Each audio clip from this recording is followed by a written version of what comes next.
आगे बढ़ेंगे। सरकार बनाने के बाद में बीजेपी ने बड़ी तैयारी शुरू कर दी है। बीजेपी मतदाता अभिनंदन यात्रा निकालेगी, सूत्रों के हवाले से एक खबर मिल रही है, और मतदाताओं का धन्यवाद करेगी बीजेपी। सभी सांसद अपने क्षेत्रों से निकालेंगे यात्रा का कार्यक्रम तैयार किया जा रहा है। तो एक बड़ी खबर आपको बता रहे हैं, मतदाताओं का धन्यवाद करने के लिए यात्रा निकाली जाएगी और अपने अपने क्षेत्र में सांसद पहुंचेंगे, यात्रा निकालेंगे और साथ ही मतदाताओं को धन्यवाद करेंगे।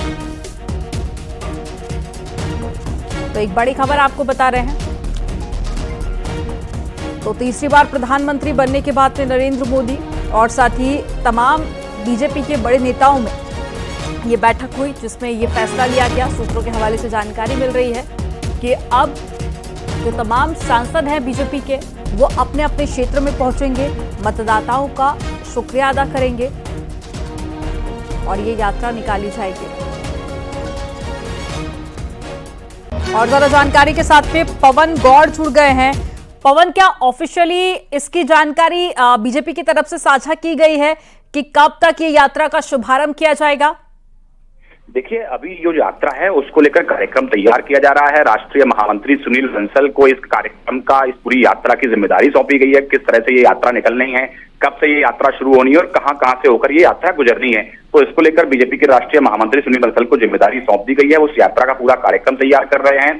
हालांकि जिस तरह से जानकारी मिली है, सूत्रों के हवाले से खबर यही है कि बीजेपी मतदाता धन्यवाद एक अभिनंदन यात्रा निकालने जा रही है। जिस तरह से एनडीए को तीसरी बार पूर्ण बहुमत की सरकार बनाने का मौका मिला है केंद्र में, तो उसको लेकर बीजेपी अपने तमाम जो मतदाता हैं उसका धन्यवाद करना चाहती है। तमाम जो केंद्रीय मंत्री हैं वो अपने लोकसभा क्षेत्र और उसके आसपास के लोकसभा क्षेत्रों में जाएंगे और वहां यात्रा निकालेंगे और यात्रा निकालने के जरिए तो तमाम जो मतदाता हैं उनका धन्यवाद देंगे, उनको धन्यवाद ज्ञापित करेंगे। जिस तरह से उन्होंने फिर से बीजेपी और एनडीए में अपना भरोसा जताया है, तो उसको लेकर यात्रा के जरिए बीजेपी जो है वो एक बड़ा कार्यक्रम का आयोजन करने जा रही है।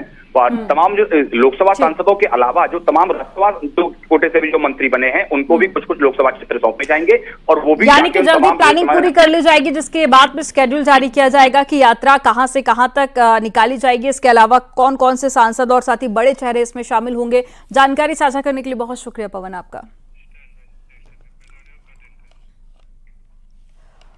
आजमगढ़ लोकसभा चुनाव में मिली करारी हार के बाद में निरहुआ ने जनता पर हार का ठीकरा फोड़ा है। बीजेपी के पूर्व सांसद दिनेश लाल यादव निरहुआ ने कहा है कि विपक्ष ने जो झूठ फैलाया कि संविधान खतरे में है, संविधान खत्म हो जाएगा। मोदी जी हैं, संविधान की इज्जत करते हैं और पूजा करते हैं।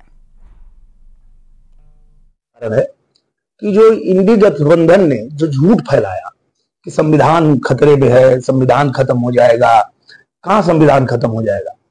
अरे मोदी जी हैं जो संविधान की चिंता करते हैं, संविधान की इज्जत करते हैं, पूजा करते हैं। तो ये झूठ उन लोगों ने फैलाया था। उसके बाद कुछ झूठी गारंटी भी लोगों के बीच में बांट दिया था। बहुत सारी चीजें थी जिसमें जनता भ्रमित हो गई।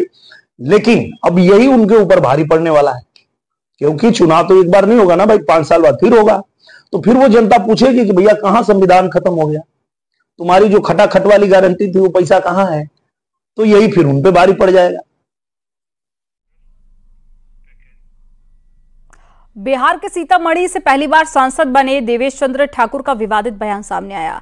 जेडीयू सांसद ने कहा है कि वे 22 साल से राजनीति कर रहे हैं, यादव और मुसलमानों के लिए उन्होंने काफी काम किया, पर अब वे इन दो समुदाय का काम नहीं करेंगे। देवेश के इस बयान पर बिहार की सियासत सुलग गई है। अब सवाल यही है कि आखिर जेडीयू सांसद ने ऐसा बयान क्यों दिया, ये भी कि सांसद के काम में यादव मुसलमान का नाम क्यों आया। रिपोर्ट आपको दिखाते हैं।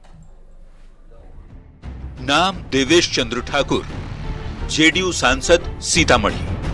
आइए चाय पीजिए, मिठाई खाइए, काम के बारे में मत बोलिए, मैं आपका काम नहीं करूंगा।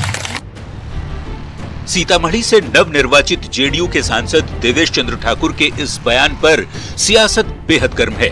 कम वोट मिलने से देवेश चंद्र ठाकुर इतने आहत हैं कि अब ये यादव मुसलमानों का काम नहीं करने की बात कह रहे हैं। अपने दिए बयान पर देवेश कायम हैं, कहते हैं अपने सियासी जीवन में मैंने मुसलमान और यादव जाति के लोगों का काफी काम किया, पर चुनाव के वक्त इन दोनों ही समाज ने मुझे वोट नहीं किया, तो अब इनका काम क्यों करूं? यादवों का और मुसलमानों का